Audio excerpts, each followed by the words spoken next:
we are going to start a new topic called active microwave remote sensing, in which we are going to study about radar remote sensing. Okay, so till now, whatever we have discussed, everything is about remote sensing in the solar reflective portion.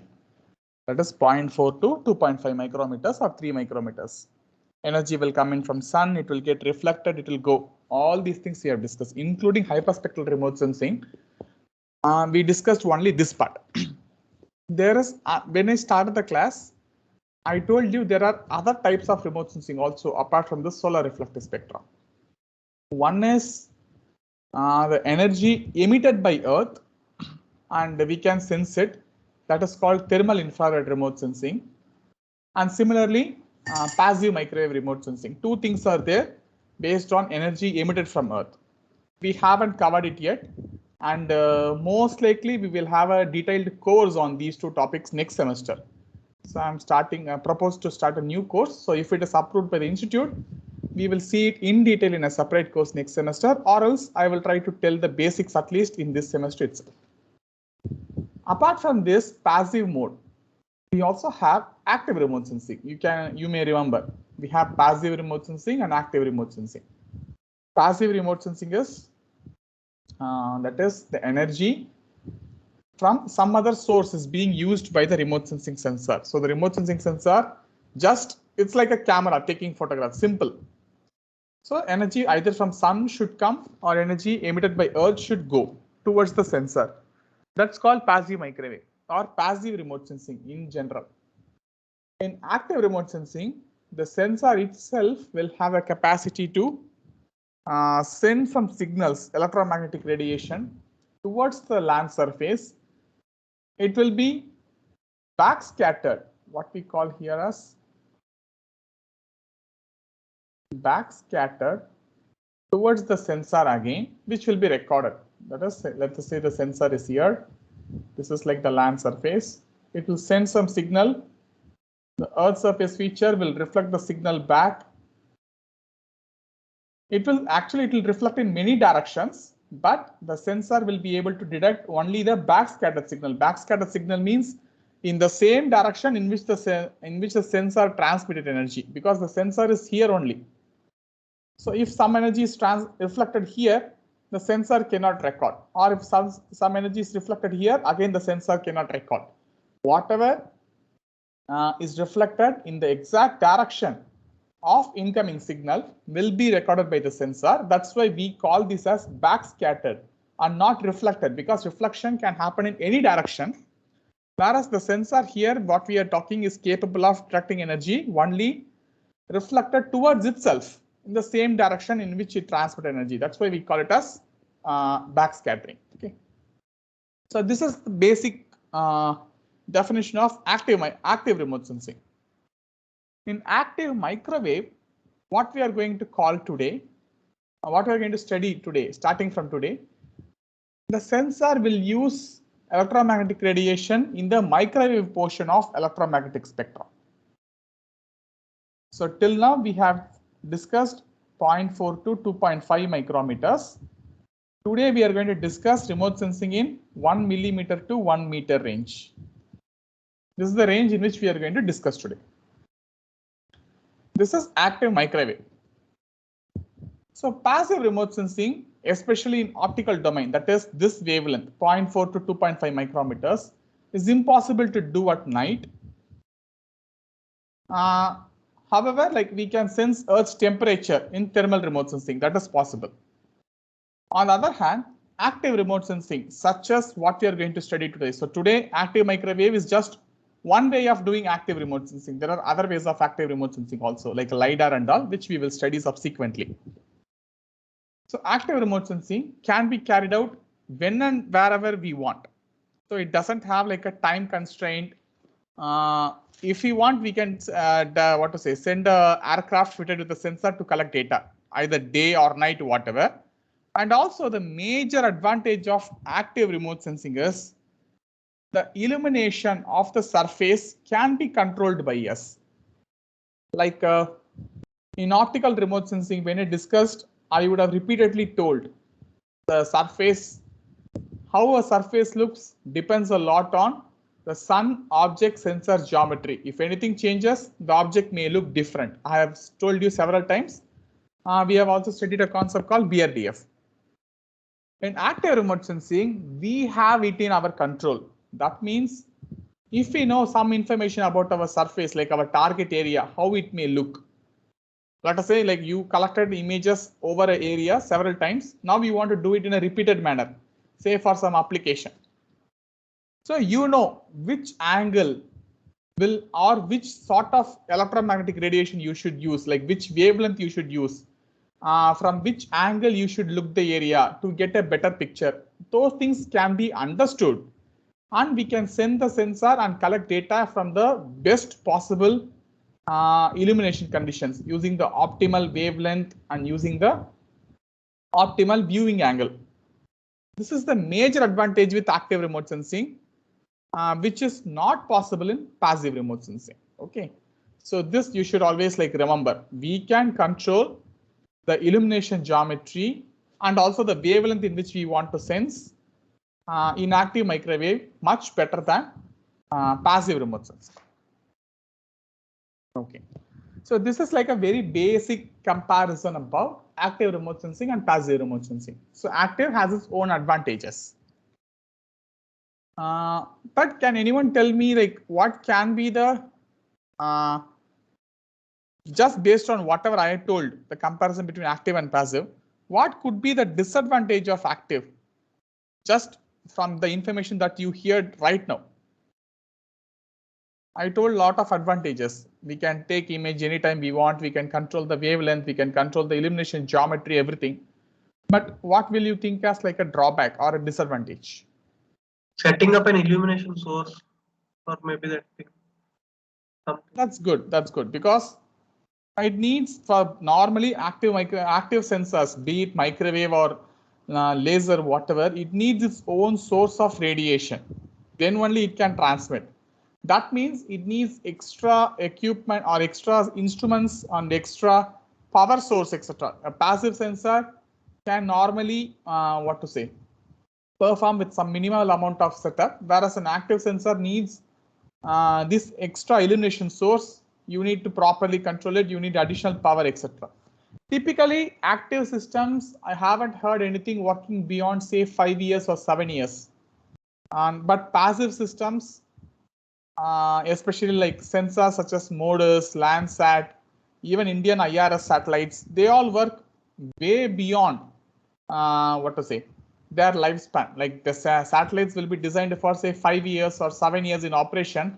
They may be working for 20 years. Like MODIS is almost now 21 years old. Landsat 7 is still working actually, more than like 22 years old. Similarly, our IRS satellites working way beyond 15 years lives, 15 years. So passive sensors have that added lifespan. Active sensors, I don't know whether it is due to the additional power source needed or something, but normally haven't heard about any satellites working beyond say 5 years. And they became complex, they became expensive than passive sensors. Okay, now we'll come to microwave part. So active microwave, what we are going to see starting today is, as I said before, it uses the microwave portion of electromagnetic spectrum from 1 millimeter to 1 meter range. And the major advantage of using a microwave is mostly the microwaves that we use for remote sensing are not disturbed by atmospheric effects because longer the wavelength, lesser will be the atmospheric effects. Lesser atmospheric effect. That means, and this is applicable more strongly to microwave. So when you move towards longer wavelength, say there is a band called L band microwave, which is roughly about 23 to 24 centimeter wavelength. There is like even the X band, which will be in the order of like 3 to 5 centimeters. So with increasing wavelength, normally the effect of atmosphere decreases. That means microwave signals will not be affected by clouds, rainfall, snow, not snow, sorry, dust, smoke, etc. So microwave generally provides what is called an all-weather capability.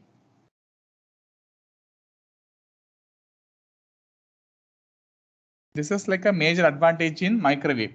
It provides us all-weather capability. So by choosing like a longer wavelength, you may be able to see the land surface even during cloudy conditions. Actually, I don't know how many of you heard about a satellite called RISAT, radar imaging satellite launched by India actually. Like there are several versions of RISAT now is available. When they first launched, the major aim of that particular satellite mission is to map Kharif crop in India.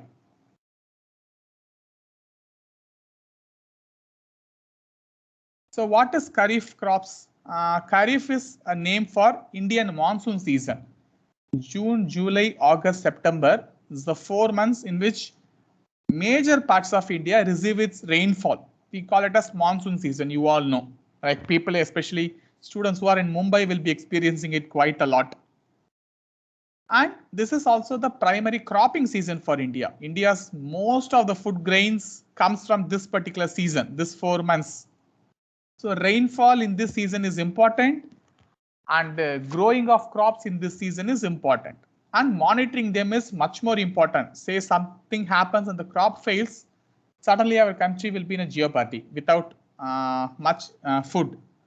So, but unfortunately, optical remote sensing cannot help in monitoring Kharif crops because of persistent cloud cover.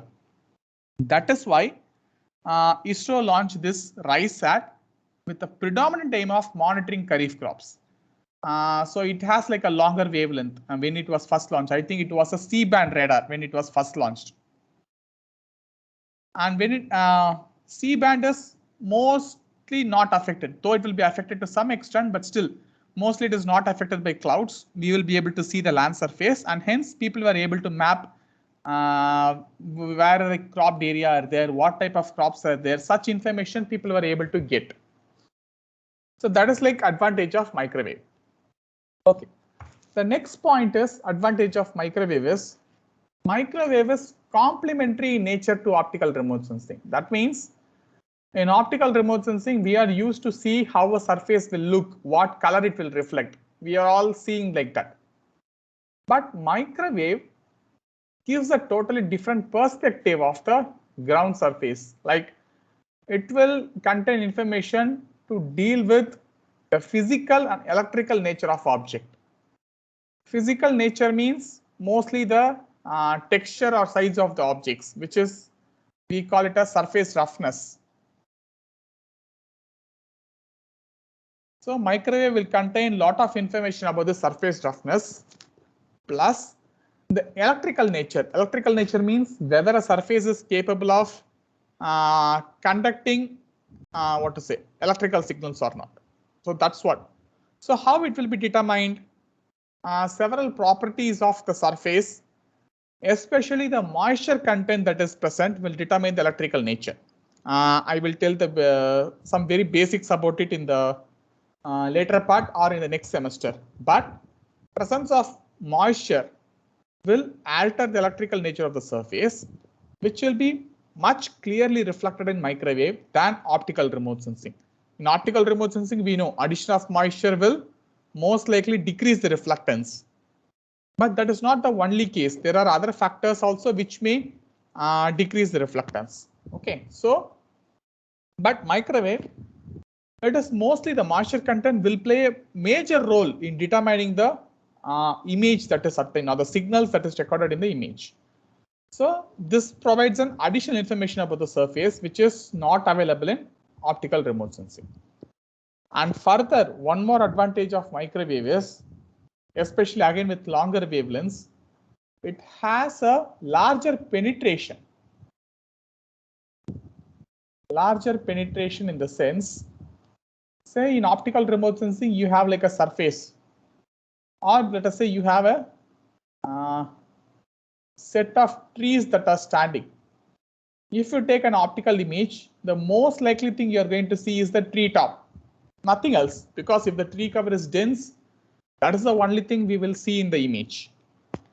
active microwave or generally microwave, especially in longer wavelength, the signals will be coming from deep inside the surface features. If there is a tree, still we may get information from the soil. Still we may get information from all the features present underneath the canopy, the barks of a tree, the branches, stems, leaves, flowers. Everything will influence the total signal. This kind of depth penetration is not available in optical. Though optical, everything will influence the reflectance, but still it is to a lesser extent. The majority of the influence in reflectance will be from the just the top surface. So if you put like a, let us say you put like a large sheet covering whatever is there, you will not see anything that is behind. But microwaves can provide some penetration, like say dense forest canopies. I don't know how many of you like have seen images, optical images over dense forest. Normally dense forest and all, you cannot see anything beyond like that top canopy, but microwave will provide it. Some information about what is present below the canopy, what is happening to the soil below the canopy. Such information will be appearing in microwave images, which will not be there in optical. So these are the three major points or comparison between optical remote sensing and microwave. First thing, microwave are not much affected by atmosphere. It provides an all-weather capability. Second thing, microwave provides complementary information to optical remote sensing such that it provides information about the physical and electrical nature of object. And third point is microwave signals can penetrate through surface features to a larger depth than optical remote sensing. So three major points comparing optical and microwave. So this is the microwave spectrum, which you have studied in earlier classes, but I am just repeating. So I told you initially itself, you have to remember the names and the wavelength range roughly. And I hope you remember it, else at least learn now. PL, SCX, QK, KA. So these are the bands used in remote sensing. Microwave spectrum is very large, but whatever is used in remote sensing only we have listed here. And typically from this, these bands, KA, K, KU bands, with a higher frequency or a smaller wavelength is typically used for atmospheric remote sensing. X band is used for both land and atmosphere, whereas the range starting from C band is useful for land remote sensing, because increasing wavelength, lesser will be the effect of atmosphere. I told you, right? So these wavelengths are for these three are for atmosphere. X is both atmosphere and land, and these are typically for land surface remote sensing. However, at present stage, we don't have any satellites in P band and S band. So P band and S band are still not being used in like operationally. No satellites are available. People are doing with the experimental sensors in aircraft and all, whereas we have C band and L band sensors that are available. Maybe there is an upcoming mission called NISAR, NASA ISRO Synthetic Aperture Radar. It's an active microwave only that is going to work in S band. So I think that will be like the first operational satellite to work in S band of microwave. Okay, so that's the information about you. So does anyone know why this strange name is given for microwave spectrum? Why is kind of like rough alphabets, P, L, S, C, X, and not like any meaningful name? Any guesses? What can be the reason, or anything you can think of? Why such weird names? So maybe it was used in military applications, so that's why they used. Very good, very good, very good. You got it. Actually, the development of microwave happened for defense purposes. Microwave signals is quite new actually. Like maybe in the early 1900s, sensors to transmit and receive microwave signals were developed. And people started discovering that using microwave, you can identify objects present at some distance. Like when you transmit microwave, what will happen is it will go in one direction. And if some object is present, it will get reflected or backscattered, it will come back to you, from which you will be able to calculate at what distance an object is there. And to some extent, we can also see what object is there. Mostly if it is in space, it may be like an aircraft, which will produce a radar reflection. Birds and all may not produce radar reflection, but aircraft will do, clouds will do. And similarly, underwater means it can be submarines like that. So people discovered it and it started, and major use was in Second World War in 1940s. Then military people, especially like Britain and all, formed like a radar curtain around the country to identify German aircrafts. Like Germany and England were fighting in the Second World War. They were opponents. So Germany were much strong in engineering. Like they produced extremely advanced weapons and aircrafts at that level itself. So England wanted to guard itself. So it established a network of radar sensors around the country. So radar initially got its development by military people, and they wanted to use some peculiar names to the wavelength. They didn't want the opponents to know which frequency they are using, else people can effectively confuse others by transmitting in the same frequency. So to avoid being captured, they gave strange names to the frequency, and still we are using it because of the military background of microwave remote sensing, especially active microwave. But after that, people understood the real capabilities of microwave after Second World War.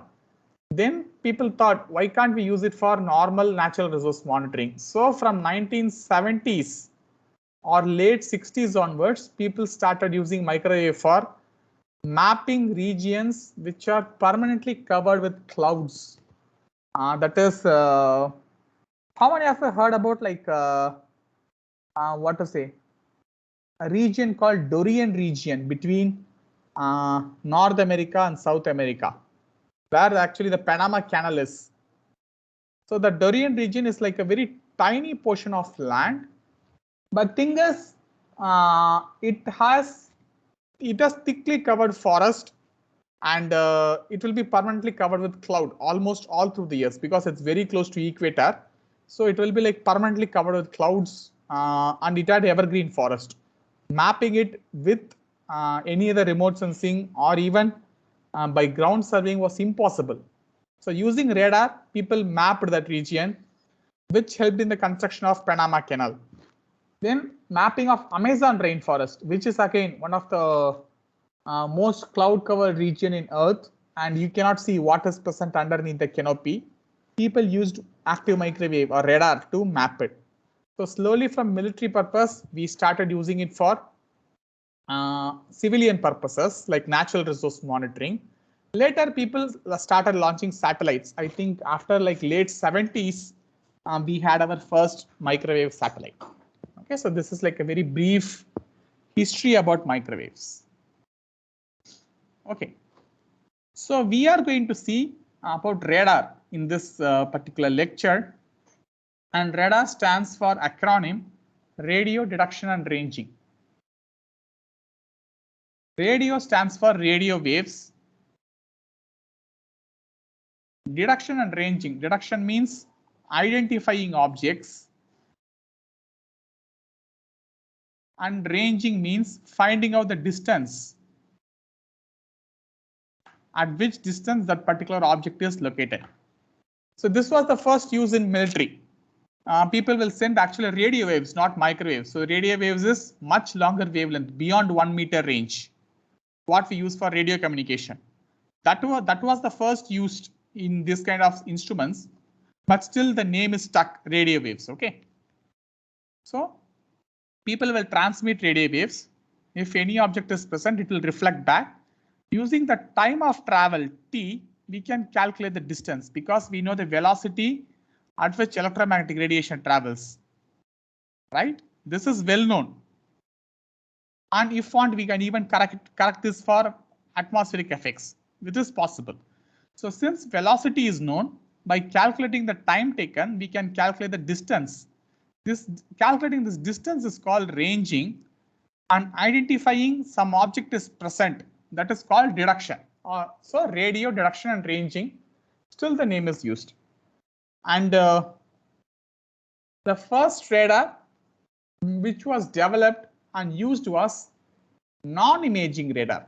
Non-imaging radar means it cannot produce images like what we do in remote sensing nowadays, but it was useful for identifying objects, something like this.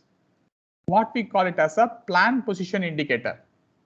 Plan position indicator means like this is where your radar is located, the center portion. It will be continuously sweeping a 360-degree circle. This is from a top view, okay? So this will be continuously sweeping, sending out microwave pulses in all directions. Whatever be the object that is coming as an obstruction, it will show, okay, there is an object here. There is an object here. So using this, you can identify in which direction the object is, at what distance the object is. And this primary thing is used for like identifying aircrafts and defense needs. And nowadays we use this for what we call as like air traffic control in our normal airports.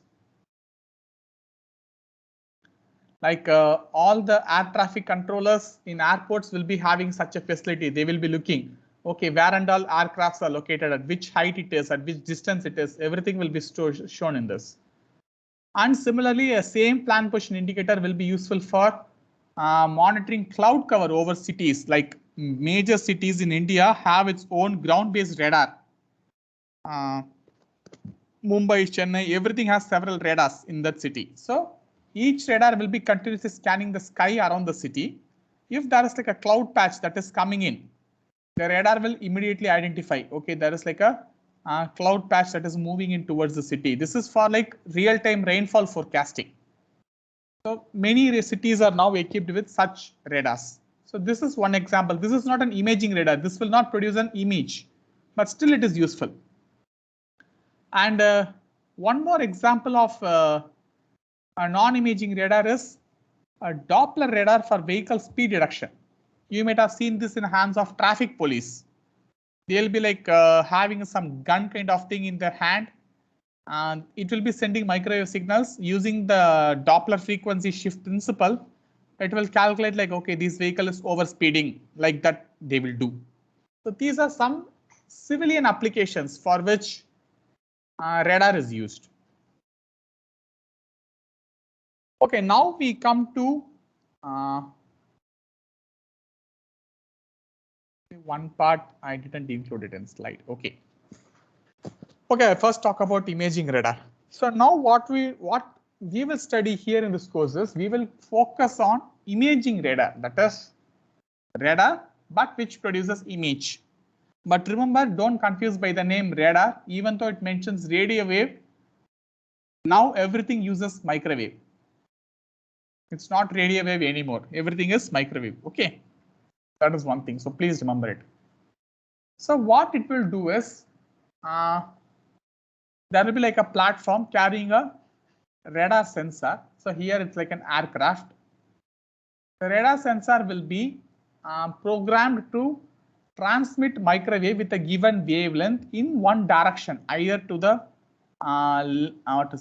left or right of the aircraft motion, any one direction it will give. Okay, it will be continuously transmitting microwave signals, and the signals will travel toward the ground. It will get backscattered by the objects present in the thing, and the radar sensor itself will calculate the time of travel. From the time of travel, it will calculate at what distance an object is, plus based on the object character, the returned power will vary. Like let us say some power P is being transmitted. The reflection or the backscattering will depend on the characteristics of terrain. Some objects may reflect a lot, some objects may not, that we know. So based on the object present, it may produce a certain signal. So that's what is given here. So this is like the output microwave pulse generated by the sensor. This is like the return from the house. This is from the return from tree.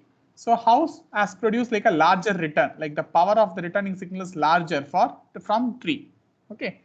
So this is what it will do. It will measure the time of travel. From the time of travel, we can measure the distance, and it will record the power that got returned. So it won't see what feature is there.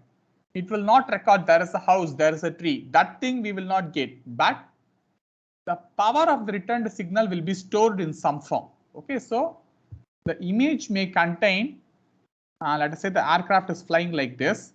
It is scanning in this direction, let us say.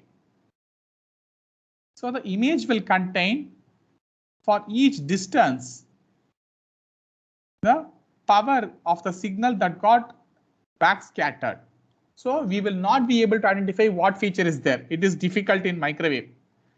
Maybe in the next lab you will see a microwave image. Okay, but it is actually difficult to see what feature is there. You may always want to compare it with other optical remote sensing data, but it will store some form of power, either a power as amplitude or in some sort of like phase information. Something will be stored, which will tell some nature about the reflecting object. So this is what we'll do. Okay, and radar, what we use in remote sensing, like imaging radar, especially if you want to produce a 2D image, it will always be side looking.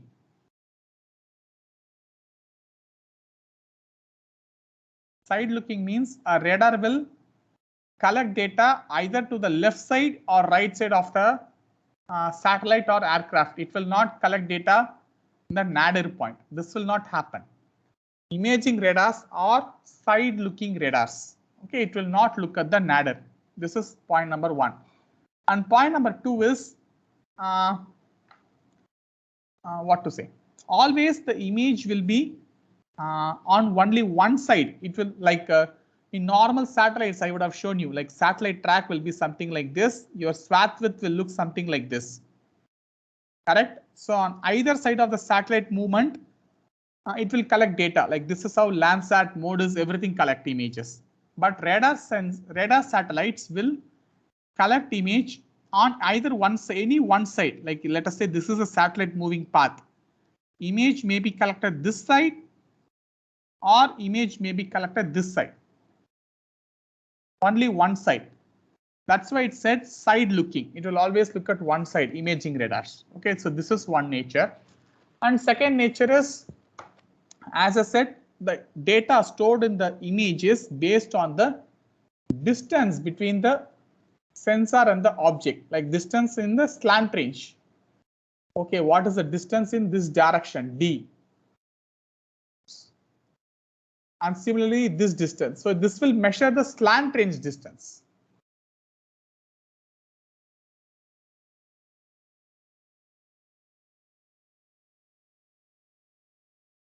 So this will be an increasing distance. It will store the power recorded. Like that only it will save. Okay. So slant, it will not measure this distance. We have to calculate it, but it will always measure this distance, what we call as slant range distance. Okay. Fine. And this is about basic about radar, which produces images. Now, naturally, a question may come to your mind. Why imaging radars are side looking? Why can't it collect data in the nadir? Okay, that radars are available which collects information in the nadir, but it is not used for remote sensing, like producing images. It's used for some other purposes. What could be the reason? Any guesses on this? Why imaging radars are always side looking and they will not collect data in nadir? Any guesses?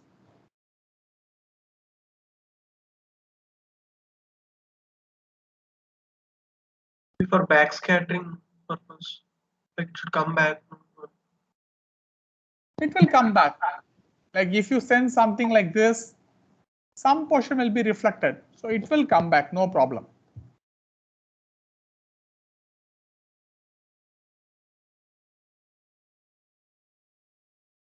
Okay, maybe you may not be able to get it. The time may be same for all. But in side scattering, the time is different for different features. Very good, very good. You got it right. I thought you wouldn't get it. Very good. What will happen is radar signals will be transmitting in form of some form of like what we call as like wavefronts. When you look from the top, okay, from the top view, if a radar signal is transmitting towards a nadir, it will create a circular patch on the ground. Like many pulses, it will create like concentric circles like this. So each one will be like one radar pulse. It will be slowly spreading, okay? So when this happens, let us say you are working on a flat terrain. Terrain is absolutely flat without any difference. Say there are 2 points A and B exactly in the middle of the circle. And similarly C and D. What will happen is the radar is going to measure the slant range distance. So A and B will be here. And this is the middle point. So this distance D will be equal to this distance D. Because if this is a flat terrain, so nothing has happened. What will happen is the radar will not be able to identify these two are individual objects, because for it, typically the time in which it receives the signal will be the same. At exactly the same time, the signal from both A and B will come in.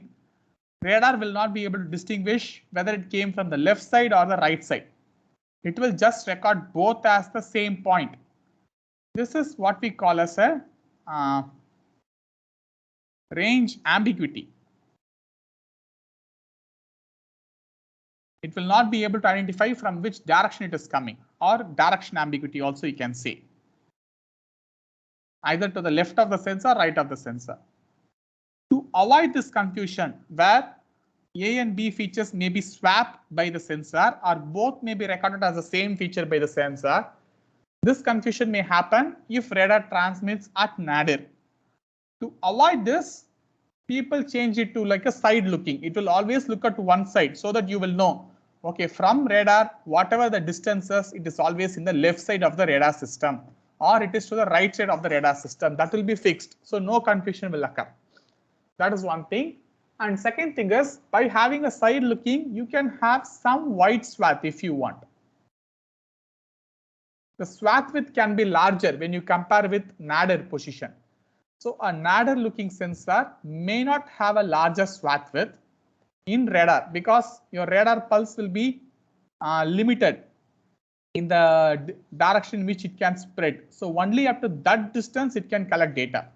Radar doesn't have a scanning geometry like optical sensors do. It cannot scan in the across track direction and all.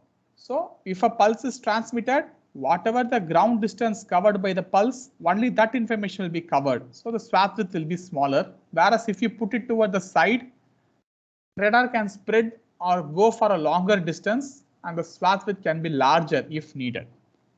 But the main application is to avoid this distance or direction ambiguity.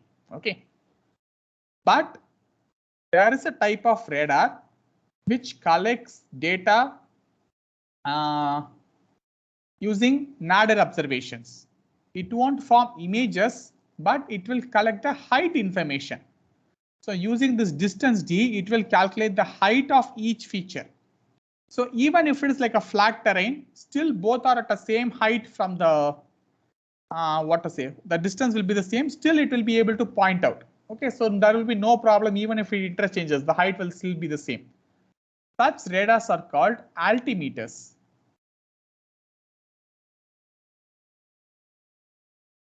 So altimeters are type of a radar which is non-imaging. It cannot produce images, but it will give you X, Y, and Z information. It will give you the height of each point. Okay, so for such altimeters, will have nadir observations. It will send signal in nadir and it will collect back because only it's collecting Z information, whether it is an object there, like if it is a house there and if it is a tree there, it is immaterial. As long as the height is same, it will record them. So there is no issue of confusing the objects. It is just going to store the height, which will be easy to do in altimeters. So altimeters will use nadir observations, whereas imaging radars will not use nadir observations. It will always be side looking. Fine, maybe we will see before going on to the concepts of radar, we will see certain definitions or concepts. Then we will slowly move on to how a radar image is formed and everything. Few terms that you should know is what is called, first of all, we will talk about azimuth direction and range direction. In optical remote sensing, let us say this is the direction which satellite is moving. This is the direction which the satellite is scanning. What will be the name of, what is the name we gave to both these directions? We gave two technical terms. Along track and across track. Very good. Along track And across track. Across track. In radar remote sensing, this along track is called azimuth direction. The direction in which the satellite is moving, that is called azimuth direction. This is a terminology in radar. We cannot change it. It started in early 1900s. So we have to live with it. Okay. Range direction is very similar to across track, the direction in which the radar is collecting the data. But it will be only in one direction, either to the left or right of the sensor. But the direction that is perpendicular to the flight motion and in which image is being collected, that is called range direction. So let us say this is a range direction for radar, or if the image is being collected like this in this side, this is the range direction. Okay, so for radar, across track is analogous to range direction. Along track is analogous to azimuth direction. Two terms. Then near range and far range, what is given in the top. So for a sensor,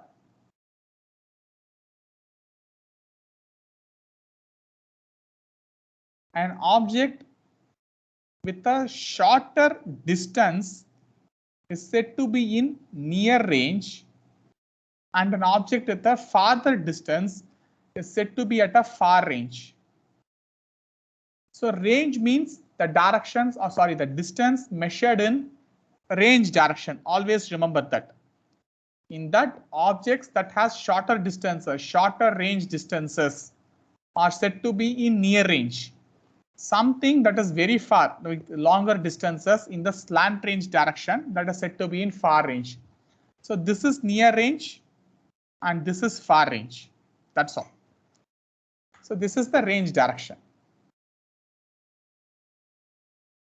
Okay, so this one. And then depression angle. So depression angle is, this is the satellite system. This is the, sorry, this is the horizontal you draw out from the sensor. And this is the side, this is the direction which the microwave signal is moving. Okay. This angle from the horizontal drawn at the sensor to the direction in which microwave pulse is going. Let us say there is a building. Toward the building, the microwave pulse is going. So this angle is called depression angle, gamma. The complementary to that, the angle from the vertical, theta, is called look angle. So these two are complementary. 90 minus look angle will give depression angle and vice versa. So depression angle means it's the angle measured between the horizontal drawn at the sensor and the direction in which microwave is moving. 90 minus of that is the angle between the vertical line and the direction in which microwave is moving, is called look angle. Two angles, the depression angle and look angle. Last thing is called incidence angle. So the incidence angle is the angle between the vertical at the ground and the incoming microwave pulse. That is called incidence angle. This will be. So this is, let us say, the microwave signal. So this is the direction in which the microwave signal is incoming. For this point on the Earth's surface, this is the vertical. So the angle between the vertical to the ground point and the incoming microwave signal is called the incidence. It shouldn't be incident, it should be incidence. Each book uses like a different terms. Okay, so you can use incidence angle or incident angle, both are same. This is incident angle. For a flat terrain, let us assume Earth is a curved surface. So from satellite, you can see it is. But let us say you are doing remote sensing from aircraft and you are doing remote sensing over a flat terrain. Then the look angle and the incident angle will be the same over a flat terrain and remote sensing from aircraft. Whereas when you do remote sensing from satellites, which is satellite is high above the ground, 700 kilometers, 600 kilometers, from that height, Earth's curvature will come into picture. So you will not be seeing a flat Earth, but it will be a curved Earth. So for a curved Earth, the incidence angle will always be larger. Let us say this is theta 1, this is theta. Theta 1 will always be greater than theta for curved Earth surfaces. But for flat terrain, both of them will be the same. Okay, and typically in most remote sensing textbooks, people will assume both look angle and incident angle to be the same.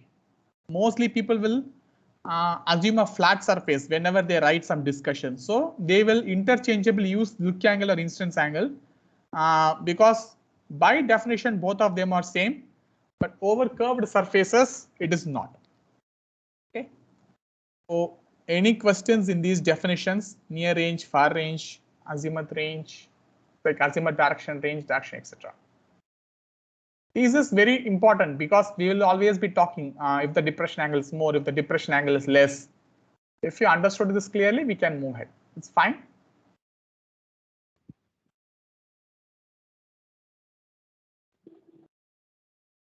It's fine, sir. Okay, thank you. Once you confirm, it will be good for me. Okay, just one more thing about the incident angle. For sloping surfaces or for undulating terrain, like mountainous surfaces and all, the incident angle will be keep on varying. It will not be a constant because by definition, incidence angle is the angle between the normal to the surface and the incoming microwave signal. So each point on a sloped surface will have different local normals. Like for this point, the normal looks something like this. For this point, the normal may look something like this. For this point, the normal may look something like this. So the normal itself will be keep on changing if the surface is undulating or a mountainous region. So at such conditions, incident angle will be changing from point to point.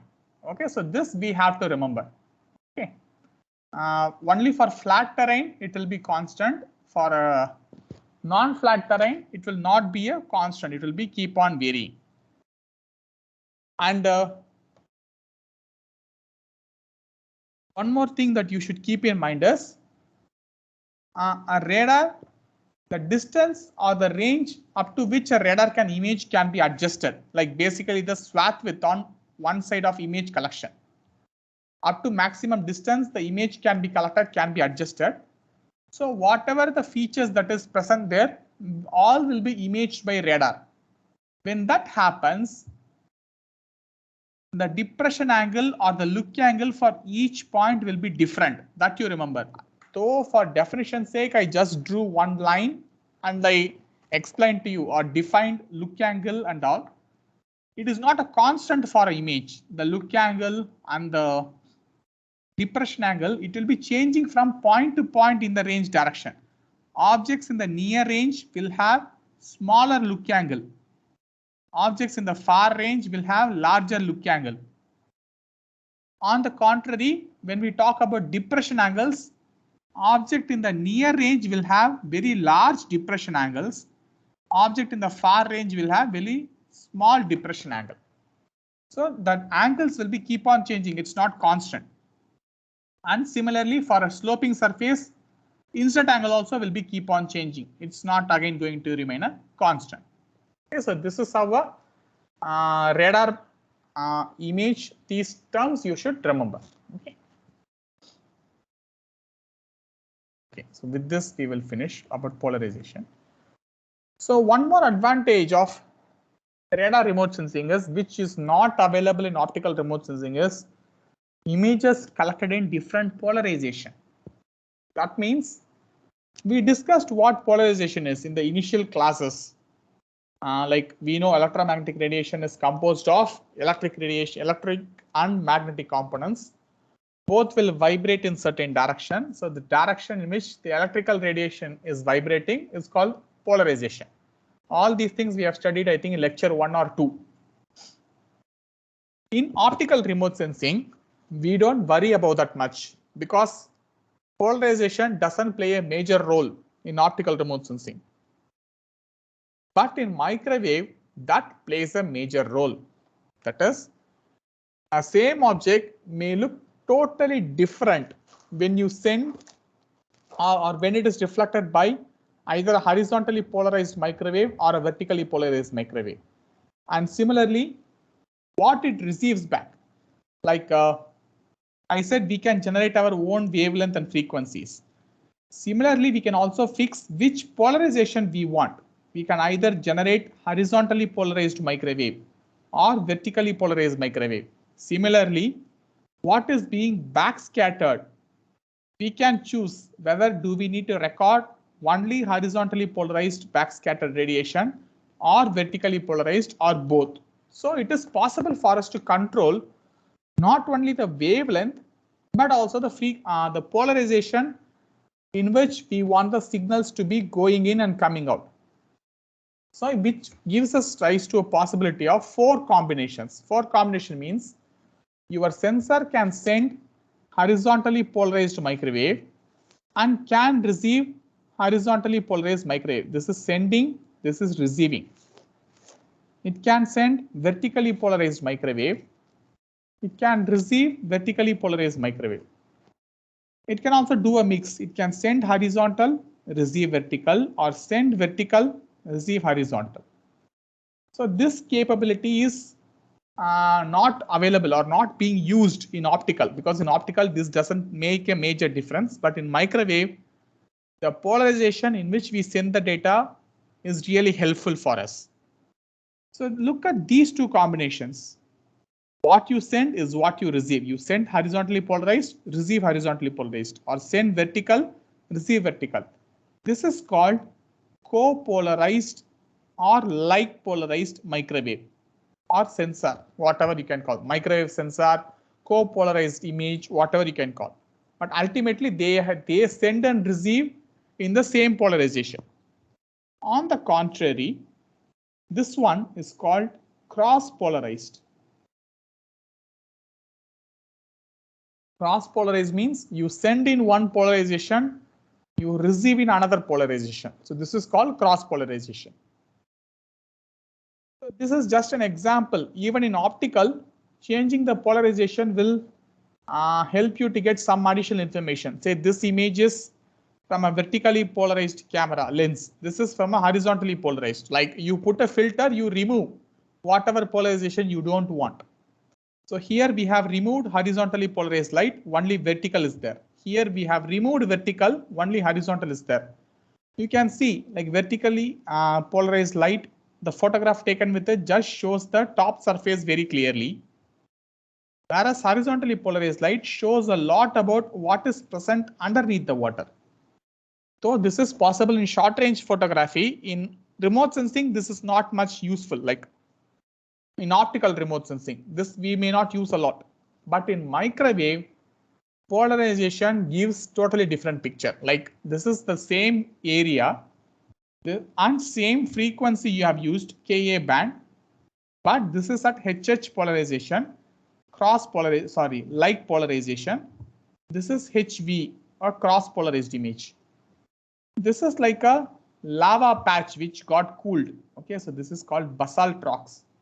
You can see here this appears very bright and here this appears very dark. So a same object may backscatter differently to different polarizations. Same may be the wavelength and same may be the look angle, depression angle, everything may be same, but just because of change in polarization, the object may look totally different.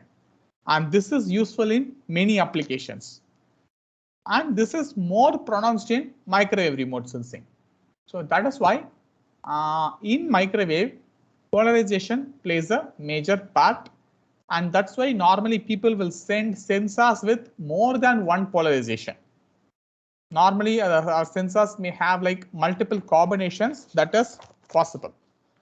Like some time back, there was a sensor called RadarSat, a Canadian remote sensing satellite. It had all 4 capabilities: send in horizontal and receive, so horizontal and vertical, receive in horizontal and vertical. All 4 combinations was possible by that satellite. That satellite was called fully polarized sensor. Fully polarized means it can take image in all possible 4 combinations.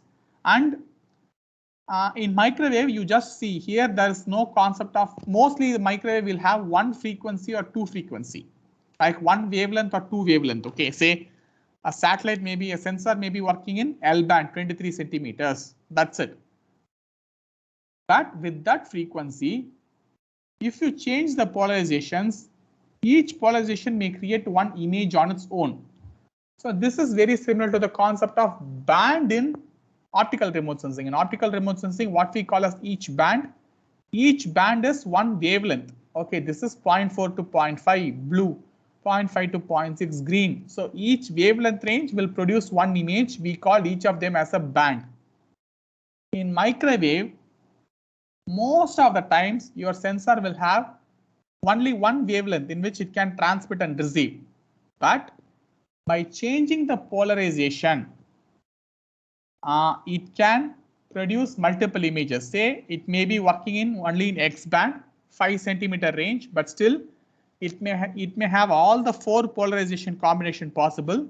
So it may still produce 4 images with the same wavelength by just varying the polarization in which it sends and receives. So in microwave remote sensing, the concept of band is different. So there in optical remote sensing, band means wavelength, different wavelengths. In microwave, the concept of band is not there because mostly your sensor will have only 1 wavelength or at most 2 wavelength. That's it. But with that, it will produce by varying different different polarizations, it may produce multiple images. That's how a different image or a different band is formed in microwave. So with this, I think we can stop. It's 10:30. Any doubts in this?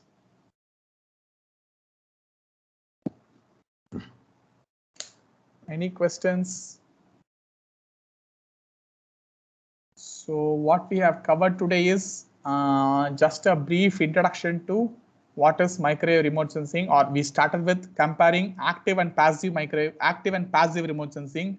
Then we discussed advantages of microwave remote sensing over optical remote sensing. And then we revisited the microwave frequencies. Then we saw how imaging radar will work. That's the side looking nature. After which we discussed the few terms, azimuth direction, range direction, near range, far range, look angle, depression angle, incidence angle, all these definitions we looked. Then we looked at the importance of polarization and how the concept of band or multiple images in microwave that we saw. So any questions in what we covered today?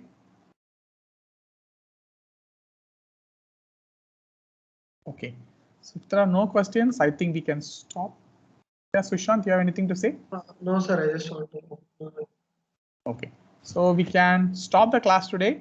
We will meet again on Monday for our regular class. Okay, so till then, have a good weekend and see you all on Monday. Bye, guys. Thank you, sir. Thank you. Thank you, sir. Thank you, sir.